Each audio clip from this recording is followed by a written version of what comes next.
Bonjour, bonsoir mesdames, messieurs et bienvenue dans cette nouvelle vidéo, l'unique chaîne où nous parlons de géographie, de géostratégie, de géopolitique avec beaucoup d'aisance, avec beaucoup d'expertise. Et aujourd'hui, nous allons parler d'un pays, Afrique, encore, la Guinée équatoriale. Oui, que se passe-t-il en Guinée équatoriale?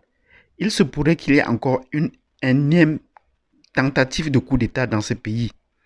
Et encore et toujours, la France est derrière. Des militaires français sont actuellement arrêtés en Guinée équatoriale sur la partie continentale. Donc, si vous voulez en savoir plus, abonnez-vous, cliquez sur la cloche de notification et n'hésitez pas à cliquer sur le bouton joindre pour essayer de soutenir cette chaîne et de laisser couler les vidéos, les publicités jusqu'à la fin. Donc, dans cette vidéo, nous allons vous faire le parcours de la Guinée équatoriale, ses relations avec les pays voisins et surtout avec la France. Que fait ce pays espagnol dans le précaré français? Sur ce, je vous donne rendez-vous tout de suite.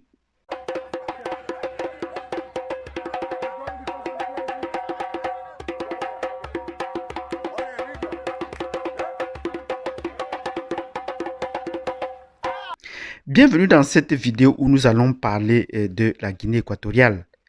Ce petit pays de l'Afrique centrale qui a une partie insulaire et une partie continentale.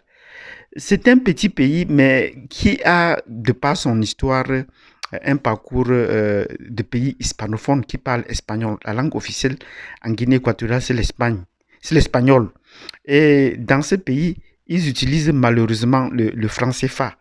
Le franc CFA de l'Afrique et de la Banque des États de l'Afrique centrale. Ben, ce qui se passe aujourd'hui, ce qui va attirer notre attention, c'est que depuis hier, un hélicoptère militaire français s'est posé à Bata avec en son bord des militaires français. Et la raison qu'invoquent les Français, c'est que l'appareil est tombé en panne sèche. Ce qui nous paraît curieux quand on connaît l'organisation géopolitique ou géostratégique de la France en Afrique, qui a une base militaire au Gabon, très bien implantée au Gabon, qui a une base à Douala au Cameroun et qui a également une bonne place installée à Cotonou au Bénin ainsi que au Togo. Comment dans tous ces pays, avec la proximité de tous ces pays, elle a pu se poser en force rapidement alors que Douala était à côté, alors que Libreville est à côté, elle a préféré se poser à Bata à cause d'une panne sèche. Est-ce possible alors qu'eux ils gèrent tout ce pétrole-là? Donc, les négociations sont en cours et la Guinée équatoriale crée à une tentative de coup d'État. Et vous savez qu'avant-hier, on a condamné son fils, le vice-président de ce pays, pour les biens mal acquis en France. Et la France veut pousser le pion un peu plus loin. Pendant qu'on est distrait sur les cas précédents de l'assassinat du président haïtien, des tentatives de l'assassinat du président Goïta à Madagascar, la France profite de ce cafouillage pour continuer à infiltrer les masses et pour continuer sa sale besogne. Donc, la Guinée équatoriale est en son énième coup d'État manqué avec la France. La France a déjà tenté plusieurs coups d'État et celui-ci n'est qu'un énième coup d'État. Donc, elle veut renverser ce président qui semble avoir des positions un peu à l'écart, des positions un peu marginales. Ce président voudrait bien sortir du franc CFA depuis, mais sa situation ne lui permet pas. Ce président a également dit qu'il fallait que les pays africains aient leur service secret et cela n'a pas plu à la France qui estime que non, elle est là pour assurer les communications et pour assurer le soutien. Ce président a refusé également le soutien de l'Union européenne. Pourquoi les pays africains ne peuvent pas s'autofinancer? Et cela n'a pas plu à la France. Non, la France dit tout qu'elle est là pour accompagner. Donc, autant de choses qui font que la Guinée équatoriale n'est pas dans de très bonnes conditions avec la France depuis plusieurs présidents, d'autant plus que le président est là depuis le début des années 80, bien avant le président camerounais. Le président est là depuis 1981. Donc, cette longévité au pouvoir et qu'elle ne parvient pas à gérer, la France ne parvient pas à gérer, nuit déjà au positionnement géostratégique de la Guinée équatoriale, de la France en Guinée équatoriale. Donc, la Guinée équatoriale est comme un caillou dans le pied de la France en Afrique centrale. Parce que c'est depuis que ce pays, au début des années 90, a découvert le pétrole, est devenu producteur de pétrole et est en train de s'émanciper très fort sur le plan économique, en train de se développer. Sans le contrôle de la France, cela posait un problème. Parce que dès qu'on a découvert le pétrole, les Américains sont arrivés en force. Et je vous ai parlé du problème de la baie de Cochon et de la guerre qui a eu lieu entre les États-Unis et l'Espagne, qui a perdu toutes ses colonies. C'est ainsi qu'on découvre le pétrole en Guinée équatoriale.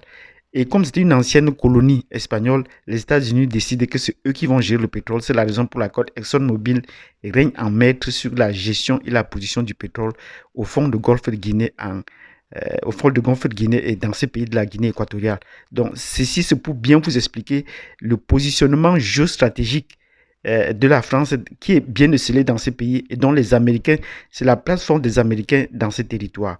Donc, si vous avez bien compris cela, vous allez aussi voir que la Guinée équatoriale ne doit pas seulement se contenter de pouvoir gérer sa manne pétrolière, elle doit aussi se défendre non seulement contre les pays voisins, qui sont pour l'essentiel des francophones, à l'exception du Nigeria qui est anglophone, mais elle doit également chercher sa place au sein de la BEAC pour pouvoir gérer ses importantes mannes financières.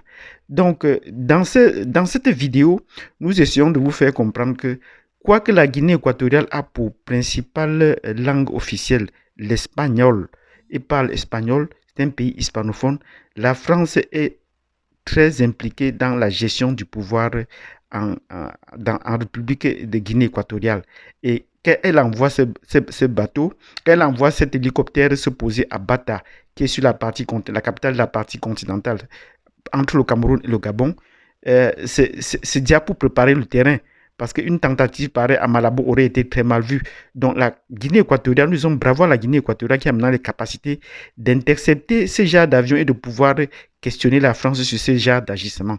Donc si vous avez aimé cette vidéo dans laquelle nous avons montré que la Guinée équatoriale, quoiqu'elle parle espagnol, est un pays hautement francophonisé.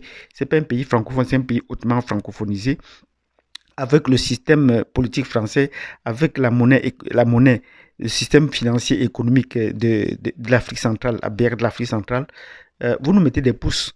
Et si vous avez retenu des leçons, mettez-nous des pouces et laissez-nous des commentaires sur la brève situation que nous avons décrite pour vous en Guinée équatoriale. Et nous disons bravo à ce pays qui est en train de se réveiller et qui est en train de voir toutes les menaces. Sur ce, nous vous donnons rendez-vous à la prochaine vidéo pour la suite de l'affaire. Merci.